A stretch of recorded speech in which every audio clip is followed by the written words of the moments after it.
What would you do if the biggest decisions of your life were made in a room you weren't even allowed to step into? If you've ever felt like your whole story was written by somebody else's fear or pride, don't click away. This is for you. My name is Evelyn Carter. I'm 68 years old, a grandma of 7, and I live in a little town in southern Ohio you've probably never heard of. These days folks wave when I walk by. They bring me pies on my birthday. They call me Miss Evie with respect. But there was a time when I wasn't a person to anybody.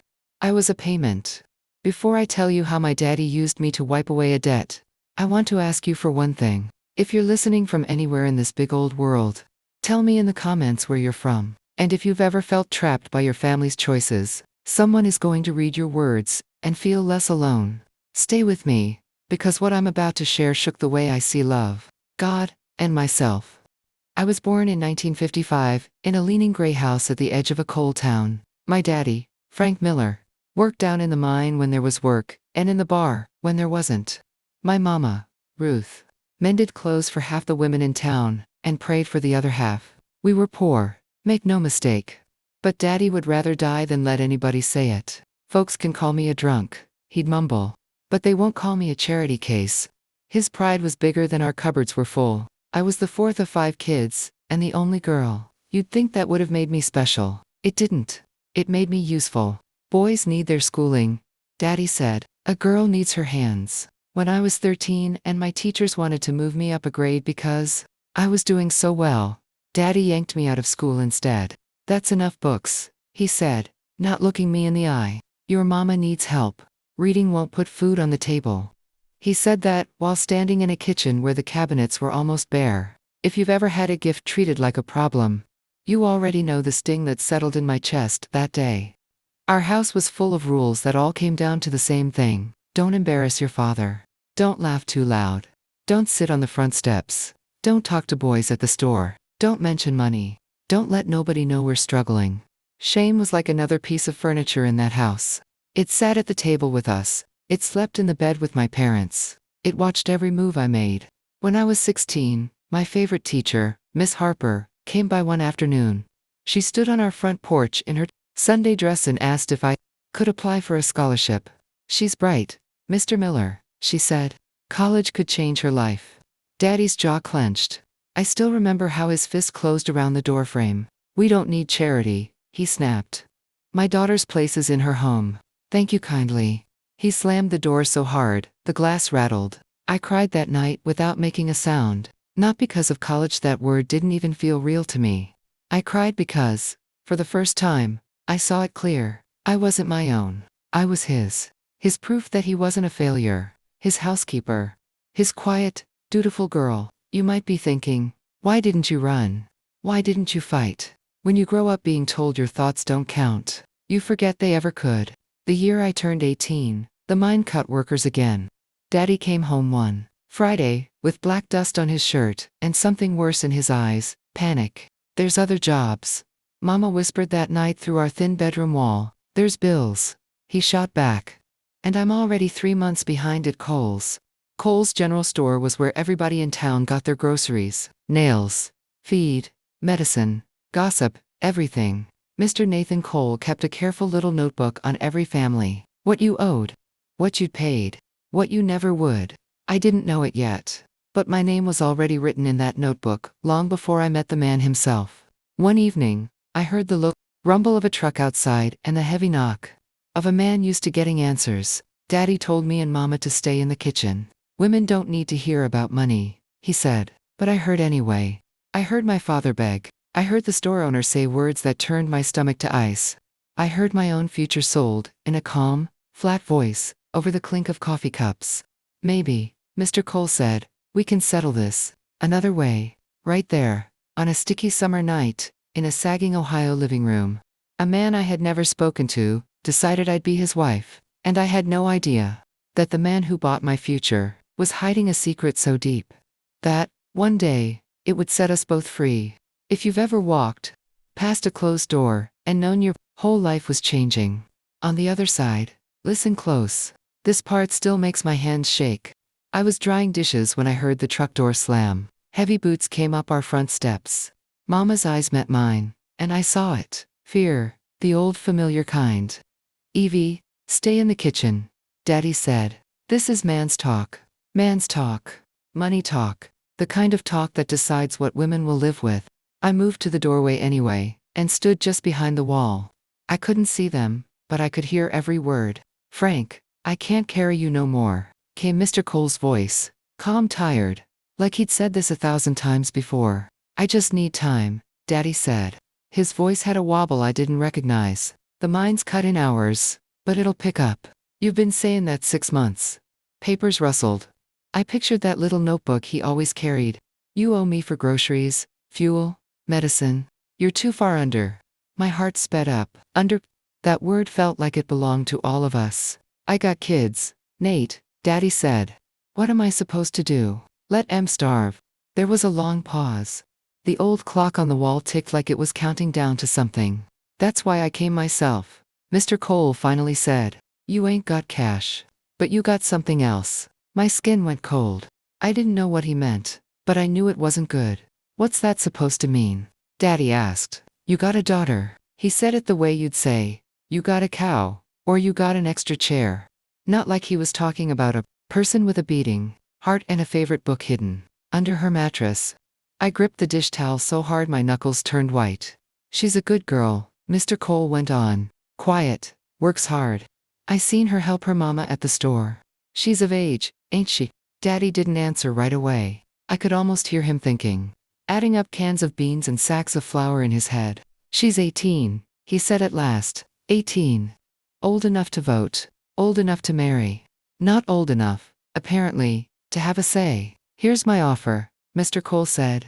You give her to me proper, as a wife. We'll call your debt clean. I'll see she's fed and clothed. She'll never want for a roof. And you can walk into my store with your head up again. If you're wondering if my daddy threw him out, he didn't. He was quiet a long time. Then the chair creaked like he'd leaned back and made a choice. That's a big thing, Nate, he muttered. She's my only girl. And I'm not a skin to ruin her, Mr. Cole replied. I'm offering security. You know I ain't a drunk. Got a decent house. Money in the bank. Folks respect me. I'll put it in writing, if you want. I pressed my hand over my mouth to keep from making a sound. I wasn't even in the room, and they were passing my life back and forth like a salt shaker. Give me a week, Daddy said. You got 3 days, Mr. Cole answered. By Sunday I need to know, otherwise I'll have to take this to court. You don't want that. The front door opened, boots on the steps again. Truck door, engine. Then nothing but the ringing in my ears. Have you ever stood in your own kitchen and realized you were furniture, not family? When Daddy finally came back to the kitchen, his face looked like stone. Mama was wringing her apron with both hands. What did he say? She whispered. He made an offer, Daddy answered. He looked everywhere but at me, and we're gonna take it. My throat went dry. What? What offer? He finally turned toward me, and for the first time in my life, my father couldn't hold my eyes. You're gonna marry Nathan Cole, he said. He's gonna clear what I owe. You'll be looked after. It's a good thing. A good thing. The man who watched my family count pennies at his counter. The man 25 years older than me. The man I'd only ever spoken to in, yes, sir, and no, sir. Daddy, no, I whispered. You can't do that. I can work. I can. A decent girl, from a decent house doesn't scrub floors for strangers, he snapped. I won't have folks saying, my daughter's out beggin', but they can say you sold her. I shot back before I could stop myself. His face went red. Watch your mouth, Evelyn. I'm Sav in this family. You ought to be grateful. Grateful. Have you ever been told to be thankful for your own cage? That night, in the thin bed we shared, I clung to Mama's back. Mama, say something, I begged in a whisper. Tell him no. Tell him I don't have to go. Her shoulders shook. It took me a moment to realize she was crying. He's right about one thing, she finally said, her voice raw. Mr. Cole won't let you go hungry. He's not a cruel man, Evie. You'll have a warm house. Food in the pantry. That's more than I can promise you here. I don't want his food, I choked. I don't want his house. I don't even know him. I felt her hand reach back and find mine in the dark. Baby, she whispered. Most women around here didn't know the men they married. We learned. We survived. She didn't say loved, She didn't say chose. She said survived. 2 days later at church, I felt every eye on me. Word always travels faster than truth. I heard the murmurs. That's her. The Miller girl. Marrying Mr. Cole. He's old enough to be her daddy. Well, at least she'd. Shame burned hotter than the summer sun on my neck. On the walk home, Mama squeezed my arm. The wedding will be in 2 weeks, she said softly. At the house. Simple.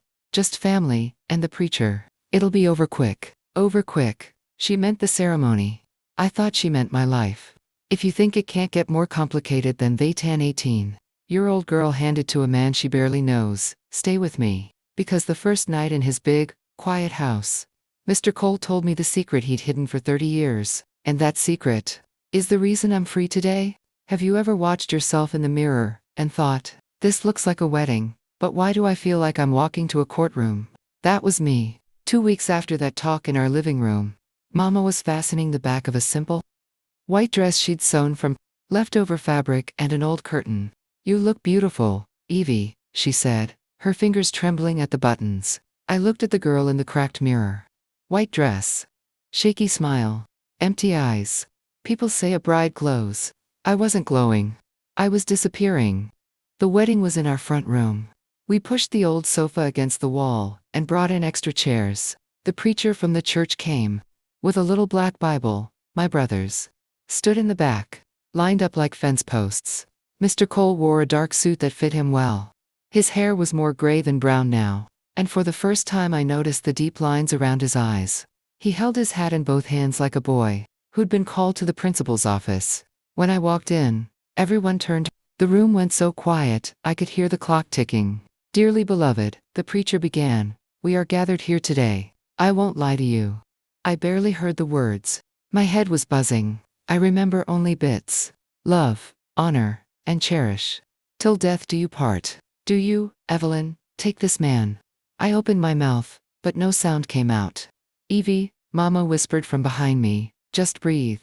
I do, I managed. If you've ever said yes, with your lips while every part of you was screaming no, you know that feeling. It's like drowning in a crowded room.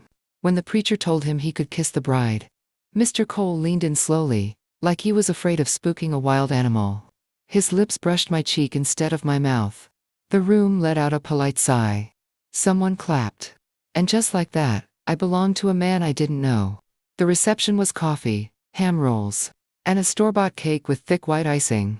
Folks lined up to shake my hand. You landed on your feet, girl, one neighbor woman said. Mr. Cole's a good provider. Your daddy did right by you.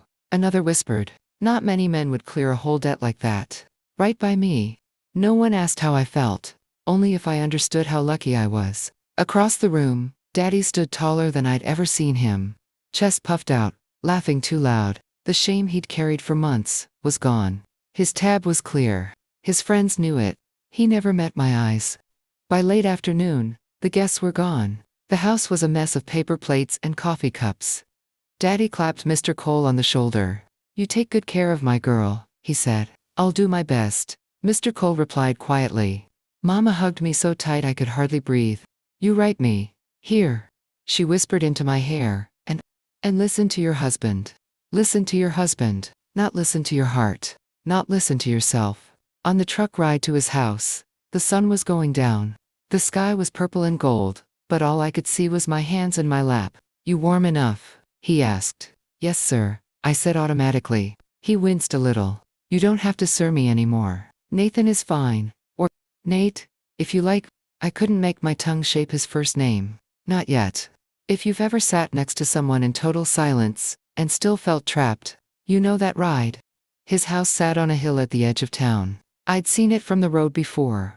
White 2-story with blue shutters and a big maple out front. Up close, it looked lonely. The yard was neat, the porch swept, but there were no toys, no flower beds, no sign of life besides him. Welcome home, he said, opening the door for me. Home.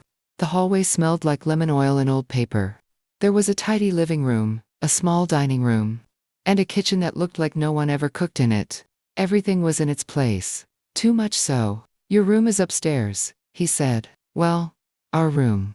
The word made my stomach twist. I changed out of the dress in that big, strange bedroom and put on a plain cotton nightgown Mama had folded for me.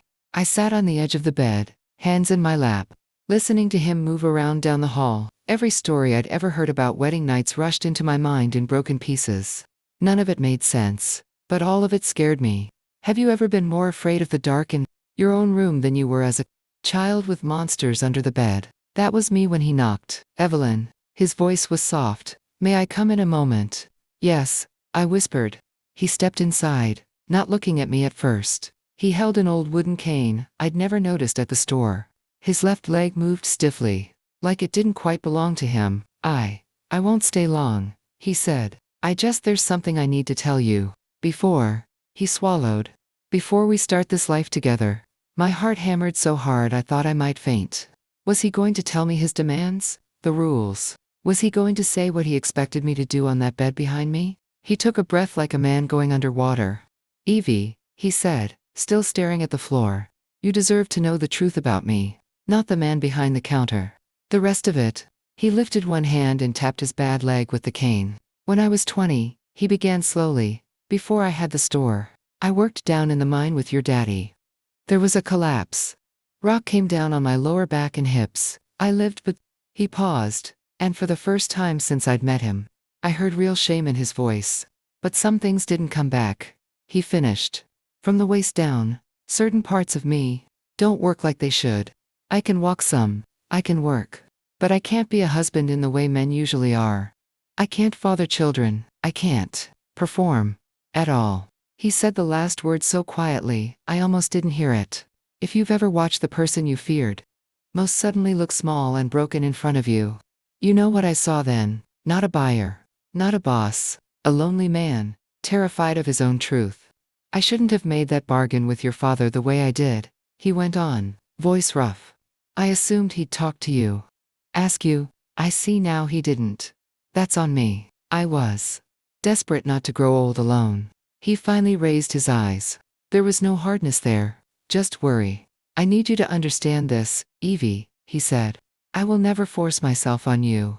I couldn't, even if I tried. If you stay, it'll be as my companion, my partner in the house. We can share a roof, share meals, maybe even share laughs someday. But I won't be a real husband in the bedroom.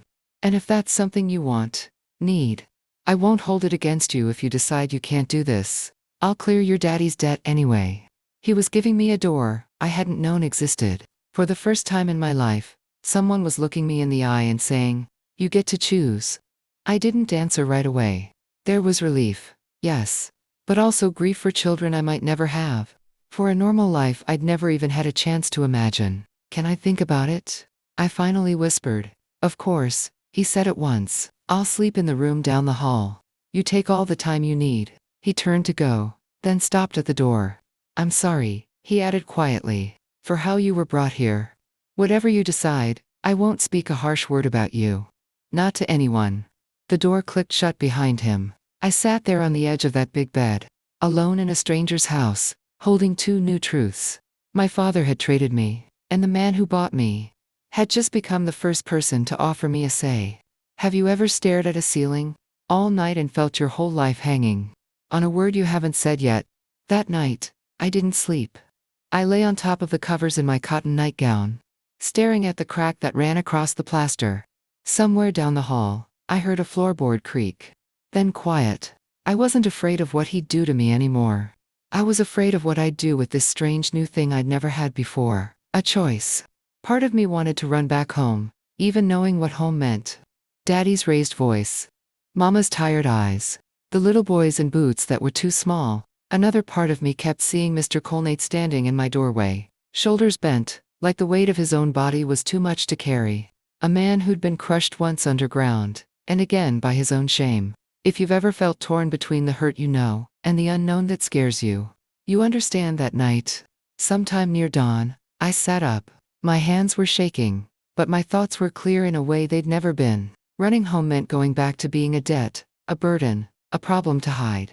Staying here, I didn't know yet what it meant. But for the first time ever, someone had said, "What do you want, Evie?" I whispered my answer into the empty room, just to hear it out loud. I want a life that's mine.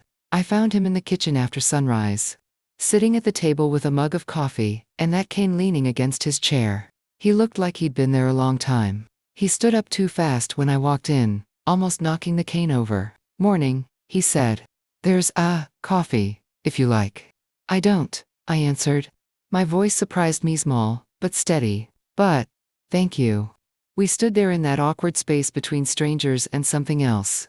"I thought about what you said," I told him. He nodded. And I'll stay," I said. "For now. Not because of Daddy. Not because of the debt. Because you told me the truth. And because you said I could leave if I needed to." Slowly, he looked up. Relief and disbelief were mixed together on his face. "You're sure?" he asked. "I don't want you to feel trapped." I almost laughed at that. Trapped was the only thing I understood.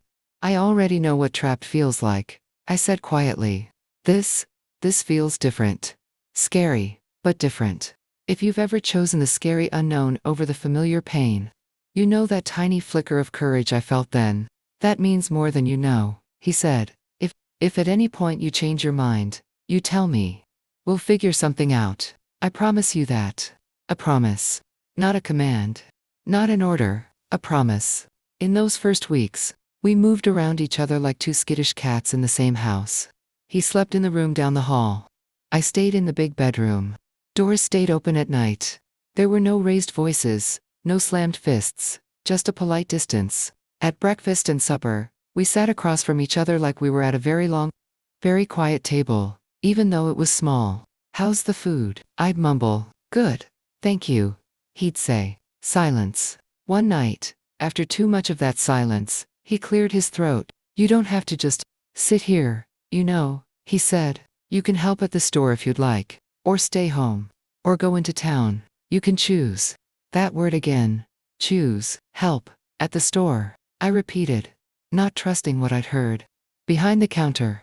If you want," he said. "I know you can add in your head. I've watched you at your mama's table. I could use the help, and it might be good for you not to be alone all day. Have you ever been handed a door you didn't even know existed?" I nodded before my fear could talk me out of it. The first morning at the store, I stood behind the counter where I'd stood so many times as a customer. Except now, I was on the inside. Folks did double takes when they walked in and saw me. "That you, Evie?" Old Mrs. Green asked. "Workin' at the register now?" "Yes, ma'am," I said, trying to sound braver than I felt. Beside me, Nate pretended to be busy stacking canned peaches, but I could see the corner of his mouth twitch. Not quite a smile, but close. He showed me the handwritten ledgers he kept. Names, numbers, what was owed, what was paid. "Here," he said, sliding the book toward me. His fingers brushed mine for just a second. He pulled his hand back like he'd been burned. "You're good with figures. You can keep track. I trust you. I trust you." Nobody had ever said those words to me before. If you've ever been seen as more than a burden for the first time in your life, you know how those 3 words can open up a whole new room inside you. The days began to take on a gentle rhythm. Mornings at the store. Learning prices, greeting customers, writing careful entries in a ledger that used to own me. Afternoons cooking, simple meals, sweeping the wide, quiet house. Evenings at that same kitchen table. Still awkward, but now with little pieces of talk. "How was your day? Did your leg hurt much? Do you like to read?" I learned he liked history books and old westerns. He learned I loved any story at all, as long as it took me somewhere else. One night, he pushed a worn novel across the table toward me. "Thought you might like this," he said. I already read it twice. On the cover was a girl on a windswept hill, staring at a horizon. "Keep it," he added. "It's yours now. Mine. Not borrowed. Not owed. Not a payment. Mine." I took that book upstairs and pressed it to my chest like a lifeline. I didn't know it yet, but those ledgers and that book were the first tools I'd used to build a life that, one day, would finally belong to me. Have you ever watched someone fall and known? If I walk away right now, it'll change who I am forever. That's what happened the day Nate hit the floor. It was late October, a cold, gray day. The kind where the wind sneaks under your coat and makes your bones ache. We'd had a rush at the store, folks buying flour, sugar, and kerosene before the real winter came. By afternoon, it had quieted down. I was at the counter, balancing the ledger, tongue between my teeth like a schoolgirl. Nate was stacking heavy sacks of feed in the back. Leave those, I called. You can't be lifting all that with your leg. I've been doing it longer than you've been alive, he answered, a little sharp. Pride talking, not sense. A minute later, I heard a sound I'll never forget. A thud. Then a strangled gasp. Nate, I called. No answer. I rounded the shelf and saw him on the floor. One leg twisted under him, his face white as flour. The cane lay a few feet away. Nate, I dropped to my knees beside him. His breathing was shallow, his forehead slick with sweat. My back, he groaned. And my leg. Stupid, stupid. Don't move, I said, trying to keep my voice steady. Just don't move. If you've ever had to be the calm one when inside you're all panic, you know that cold, hard feeling that takes over. I ran next door to the barber shop, where they had the only working phone. We called Dr. Harris, the town doctor. While we waited, I sat on the floor beside Nate, holding his hand. I'm so sorry, he muttered through clenched teeth. This isn't what you signed up for. Stop talking, I said. You'll use up your strength. He gave a little huff that might have been a laugh, if it hadn't been so full of pain. The doctor came, checked him right there on the dusty store floor, and winced. Nothing's broken, he said, but that old injury's flared up. You've strained it bad. You're not to stand on that leg for at least a few weeks, maybe longer. I've got a business to run, Nate protested. Sweat trickled down his neck. Who's gonna unload the trucks? Who's gonna keep accounts? The doctor glanced at me. You got two good hands in this room, he said. If you let her, she can handle more than you think. Nate looked at me, then really looked like he was seeing me for the first time, not just the girl behind the counter. If she wants to, he said quietly. There it was again. That choice. I'll do it, I said, before fear could talk me out of it. I'll take care of the store. And you? Have you ever heard yourself volunteer for something and thought, who is this person speaking with my voice? The next weeks were a blur. We moved Nate to the downstairs bedroom in the house, because the stairs were too much for him. I fixed up the room with extra blankets and the good lamp from the living room. Every morning, I opened the store at 7 a.m. sharp, keys jangling in my shaky hand. I took deliveries, signed receipts, hefted smaller boxes myself, and begged help from the neighbor boys for the heavier loads. At noon, I'd close for half an hour, run home, check his temperature, bring him soup in a chipped blue bowl, help him sit up. I can manage, he'd mumble, embarrassed. I know you can, I'd say, plumping the pillows anyway. But you don't have to, not alone. If you've ever been needed and trusted at the same time, you know how powerful that can be. The first time I had to help him to the bathroom, he turned red from his ears to his collar. I hate this, he whispered. You shouldn't have to see me like this. Like what? I asked. Helpless. The word hung in the air. You're not helpless, I said. You're hurt. There's a difference. But inside, I recognized that shame. I'd worn it myself for years, just in a different shape. One rainy evening, after I locked up the store and counted out the cash box, I sat by his bed with the ledger on my lap. You undercharged the Bronsons for feed, I said without thinking. 3 bags, not 2. He frowned. You sure? Positive. I turned the book so he could see. We'll be in the red on that order if we don't fix it. Slowly, a smile tugged at his mouth. Looks like I picked the right partner, he said. Partner, not wife, not girl, partner. That one word warmed me more than the blanket on my shoulders. If you want, he went on, you could take over keeping all the accounts, even after I'm back on my feet. You've got a mind for it. I looked down at the rows of numbers, at the names of people who used to look at me with pity. I'd like that, I said honestly, because here's the thing, and I need you to hear it. The same girl who was traded to pay off a debt was now holding the book that created the debts. I wasn't just an entry in someone else's ledger anymore. I had a pencil of my own. One night, when the pain was worst, I sat on the edge of his bed and dabbed his forehead with a cool cloth. The lamp cast soft light across the room. Outside, the wind rattled the bare branches. Evie, he said softly. Why are you doing all this? You could have walked away. I told you I wouldn't stop you. I thought for a moment, really thought. Because I said I'd stay, I answered. And I don't break my word. And I hesitated. And because for the first time in my life, I'm not invisible. You see me. You trust me. That matters. His eyes shone, but it wasn't from the fever. Then we're even, He whispered, "You're the first person who ever saw past that counter, past the limp, past the rumors." To me, if you've ever realized that two broken people can hold each other up better than one whole one can stand alone, you know what that moment felt like. I went to bed that night more exhausted than I'd ever been. But I also felt something new, something tiny and dangerous. Not just duty, not just gratitude, the first ember of real affection. Have you ever felt the whole story flip? Just because you ended up standing on the other side of a counter? That's what happened the day my daddy walked into the store and saw me there. By the time Nate's back was strong enough for him to move around again, winter had settled in for good. The days all had the same rhythm. Open the store. Check the stock. Write down what came in and what went out. Make coffee for the farmers who liked to stand around the stove and talk weather and politics. Close up. Go home. Cook a simple supper. Read a few pages from whatever book we were trading back and forth.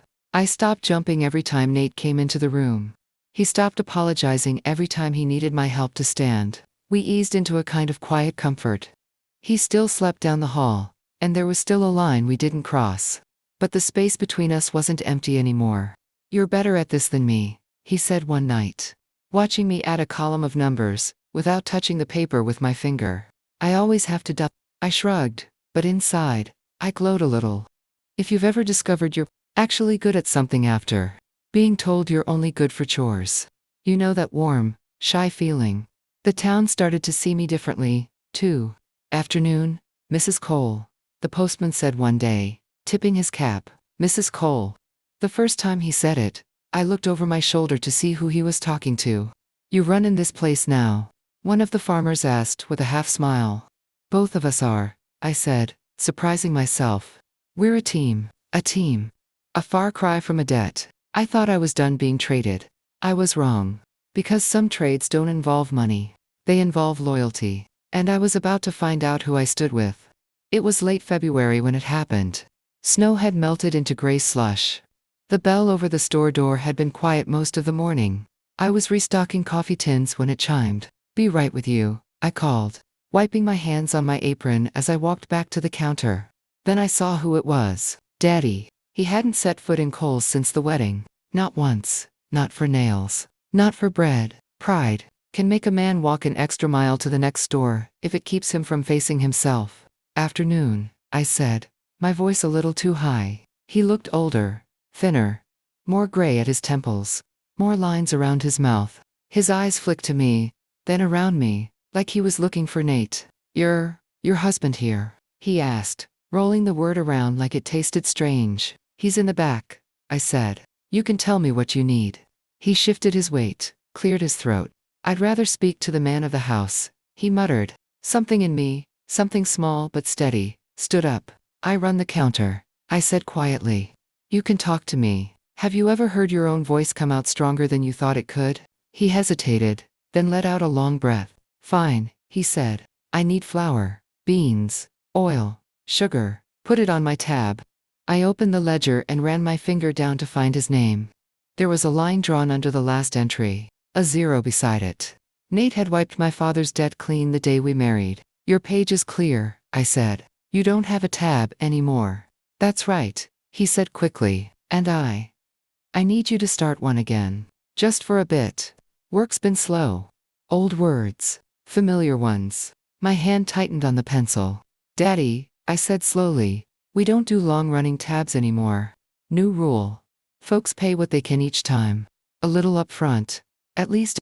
Nate and I decided together. His eyes flashed. "Nate and you," he repeated. "Since when does a woman tell a man how to run a store?" "Since that woman keeps the books that keep this place from sinking," I answered before I could stop myself. For a second, I thought he might reach across the counter. The old fear flickered up in my chest. My shoulders tensed like they always had at home. If you've ever felt your body remember a fear your mind is trying to unlearn, you know that shiver. Behind us, the door to the stockroom opened. Nate limped out, leaning on his cane. "Everything all right out here?" he asked, looking from my face to Daddy's. "Just a misunderstanding," Daddy said. "I was a-skin to put a few things on my account. And your girl here." "My wife," Nate cut in gently. "And if she said we can't, then we can't." He moved up to the counter, slow but steady, and placed his hand flat on the worn wood right next to mine. I trust her judgment, he went on money, and on everything else. My heart thudded so hard I could feel it in my throat. Daddy stared at our two hands, side by side. So that's how it is, he said finally. Your own daughter won't help you out. I swallowed. I'm not saying no to you, I said, voice shaking but clear. I'm saying no to the pattern. The owing and never climbing out from under it. We can't run the store like that anymore, Daddy. It's not just you, it's everyone. He scoffed. Listen to you. Like you're some big businesswoman now. His words were meant to cut. Don't forget who raised you, girl. Who put food in your mouth all them years. He meant, you owe me. For a long time, that sentence ruled my life. Not anymore. I haven't forgotten, I said softly. I remember every can of beans. I also remember what you traded when things got tight. Silence fell between us like a curtain. His jaw worked. For a second I thought he might apologize. I saw it in his eyes, guilt, small and scared. Then his pride slammed the door on it. You got too big for your britches, Evelyn, he said harshly. Marriage went to your head. He turned to stomp out. Wait, I said. I grabbed a smaller sack, scooped in flour with shaking hands, added a bag of beans, a little tin of shortening. I set them on the counter. $3, I said. Cash. Today. No ledger. No favors. You pay. You walk out clean. He stared at the food, then at me. Slowly, he pulled a crumpled wad of bills from his pocket and counted them out. His hand brushed mine when he laid them down. It felt like a goodbye. He picked up the bag and left without another word. The bell rang as the door closed behind him. I stood there, staring at the empty doorway, my breath coming fast. Are you all right? Nate asked quietly. I nodded, though I wasn't sure. I just told my father no, I said. Really no. Not the no that means maybe, if you push hard enough. Sometimes no is the kindest word you can say, Nate replied. For both sides. I looked down at the money on the counter. Then at the ledger still open to my father's page. The line under his old debt. I didn't do it to punish him, I whispered. I did it so I wouldn't be a debt again. To him, or anybody. Nate closed the book gently. You don't owe anyone your life, Evie, he said. Not even the people who gave it to you. If you've ever finally understood that honoring your parents doesn't mean letting them keep writing your story. You know the strange mix of grief and freedom that washed over me then. That night, lying in my own bed, in my own room, in my own house, I realized something. The man who'd bought me had just backed my right to stand up to the man who raised me. And that was the day I chose, once and for all, whose voice would be louder in my life. My father's shame. Or my own quiet courage. Have you ever walked into a room that's too quiet and thought, this house is waiting for somebody? That's how our home felt after that day with Daddy. Safe, solid, but still, empty. One Sunday afternoon, a year or so after Nate's injury, I was dusting the front room when he spoke up from his chair. Evie, he said, not looking at me, do you ever wish things were different? My heart flickered. I knew what he meant, but I made him say it. Different how? I asked. He rubbed the end of his cane with his thumb. You're young, he said slowly. You could have married some fellow, your own age. Had a belly full of babies by now. Noise in the hallway. Toys on the floor. You got none of that. Because of me. The words hung between us like smoke. Have you ever seen someone blame themselves for a wound you both share? I set the dust rag down and sat across from him. It's not because of you, I said. It's because of a mind that fell in. Because of a world that tells men their worth is between their legs. Because of a father who thought daughters were currency. I took a breath. But I do wish for noise, I admitted. For muddy boots by the door. For someone to tuck in at night. He looked up then, and there was something new in his eyes. Not shame this time. Hope. What if? He swallowed. What if the way other folks have families isn't the only way? A few weeks later, our pastor mentioned it over coffee after church. They're looking for foster homes down at the county, he said. Kids whose parents are not able to care for them right now. They need somewhere safe to stay for a bit. Sometimes longer. My heart did a funny little jump. Foster, I repeated. The word felt like a bridge. Would they even consider us? The pastor looked from me to Nate, who stood a little ways off, talking to one of the deacons. Got a steady business, don't you? He said. Decent house. No late night trouble. I'd vouch for you in a heartbeat. That night, sitting at our kitchen table over bowls of stew, I told Nate what the pastor had said, his spoon stilled. You really want that? He asked. Kids. In this house. Knowing we might have to say goodbye someday. Have you ever wanted something so bad you were afraid to name it out loud? Yes, I said. I want to at least try. I want someone to set extra plates for. I want to be the grown-up I needed when I was little and scared. He was quiet, a long moment. Then he nodded. Then we'll try, he said. Together. The paperwork wasn't simple. There were interviews, home visits, questions that dug into places we didn't like to talk about. Why no children of your own? The lady from the county asked, pen poised over her form. Nate's jaw tightened. I reached over and laid my hand on his. Because of an old injury, I said calmly. We can't have biological children. But we have room. We have time. We have love. And we choose to share it. The word choose felt like a banner I was finally strong enough to carry. Weeks went by. I almost convinced myself they'd forgotten us. Then one rainy Tuesday, the phone at the store rang. Mrs. Cool. A woman's voice said, This is Sandra from Family Services. We have a little boy. 6 years old. Name's Joey. He needs a placement today. Just for a while. We think, would you? Would you be willing? Would we be willing? I looked over at Nate, who was stocking shelves. He saw my face and went still. Well, he mouthed. I covered the receiver with my hand. They have a 6-year-old boy, I whispered. Needs a place. Today. He didn't hesitate. Just nodded once. Firm. Yes, I told the woman on the phone. Yes, we're willing. An hour later, a county car pulled up in front of our house. I stood on the porch, hands sweating, heart pounding harder than it had on my wedding day. The social worker stepped out first, holding an umbrella.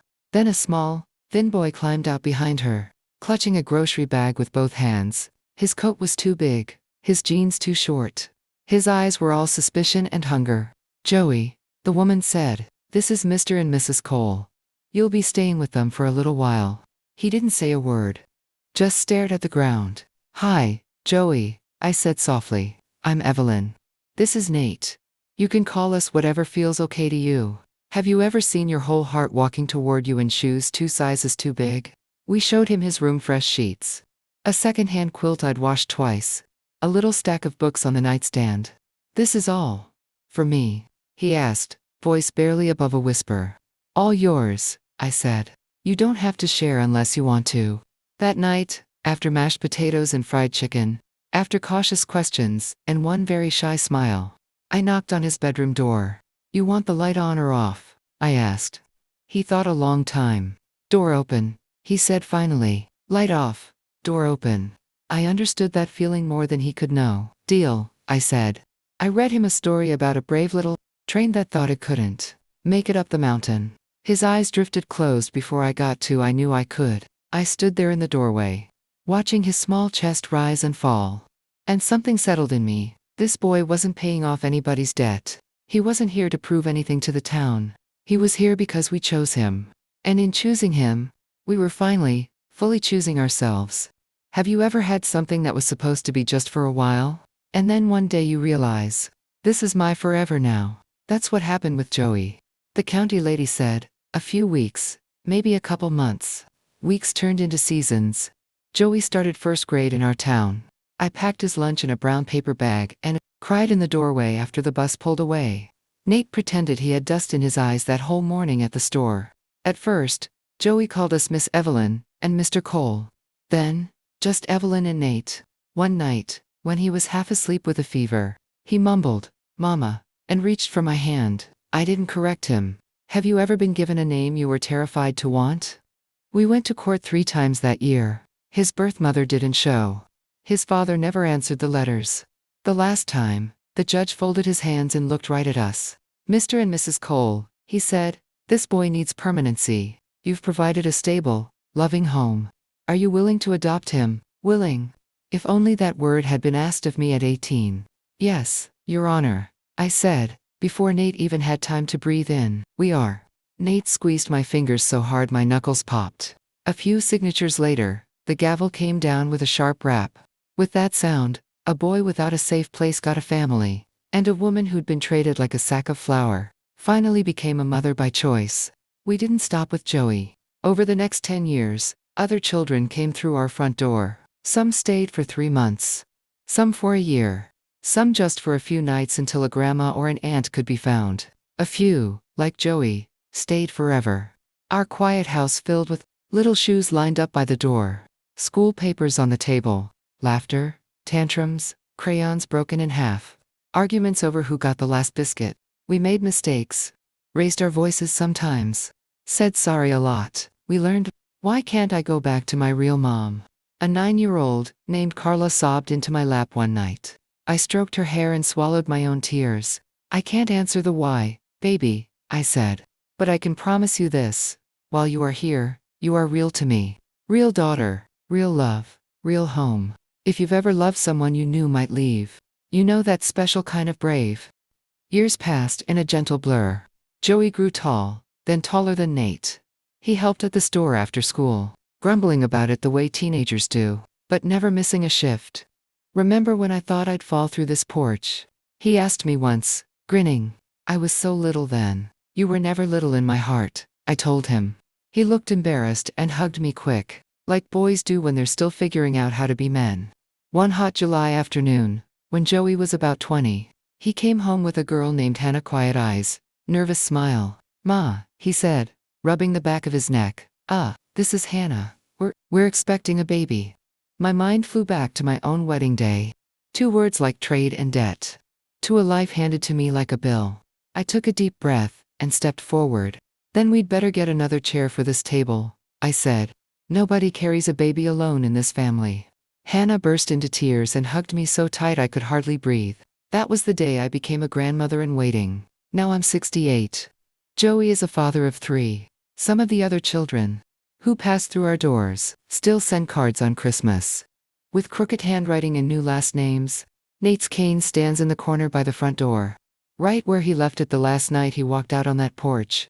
He passed away a few years back, quiet as a sigh in his sleep, his hand still wrapped around mine. Evie, he whispered that night, voice barely there. Thank you for turning a bad bargain into a good life. No, I told him, my tears soaking the sheets. Thank you for being the first man who ever asked what I wanted.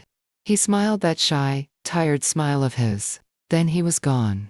Sometimes, late in the evenings, I sit on this same porch and run my fingers along the grooves in the old wood railing. I listen to the echoes, the slap of little feet, the squeak of the screen door, the low rumble of Nate's voice telling some dry joke. People in town stop by now and then. Miss Evie, they say, you had such an unusual marriage. Would you change it? If you could go back? I think of that 18-year-old girl who was traded like a number in a notebook. I think of the woman counting coins in a store she helps run. I think of the mother kissing scraped knees, the grandmother holding newborns, soft and heavy in her arms. I'd change how it started. I say, I'd give that girl a voice at the table. I'd make the men wait till she said yes. I'd spare her some of the shame. But the man, the kids, this life, no, I wouldn't trade it. Not for anything. Because here's what I finally know, and I want you to hear it clear. You can't always choose how your story begins. You can choose what you do with the pages you're given. If you're listening to me right now, and you feel like property, like a problem, like a bill somebody's trying to pay, hear this from an old woman who's lived both sides. You are not a line in someone else's ledger. You are not your daddy's shame. You are not the worst thing that happened to you. You are a whole, breathing, thinking soul. And even if every door around you is locked, there is still one place no one can board up. Your mind. Your choices. Your heart. Maybe you can't leave today. Maybe you can't say no out loud yet. But you can start choosing how you see yourself. You can start choosing who gets to speak into your life. You can start planning a future that isn't built on fear. Don't give up before you know the end of your story. If my life can start as a trade and end as a legacy of chosen love, then there is hope for you too, right where you are. If this story touched something in you, don't keep it to yourself. Tell me in the comments where you're listening from. And if any part of my journey feels like yours, someone, somewhere, might read your words and realize they're not alone. And if you want to hear more stories like this, of people who were told they were nothing and found out that was a lie, Make sure you like this video, subscribe, and share it with a friend. There are truths the world still needs to hear, even if they shake old beliefs to the core. I was once just a girl behind a closed door, sold to pay off a debt. Now I'm a grandmother on a porch, telling you, you are not for sale, your life is not over, and the ending can be more beautiful than anything you've dared to imagine.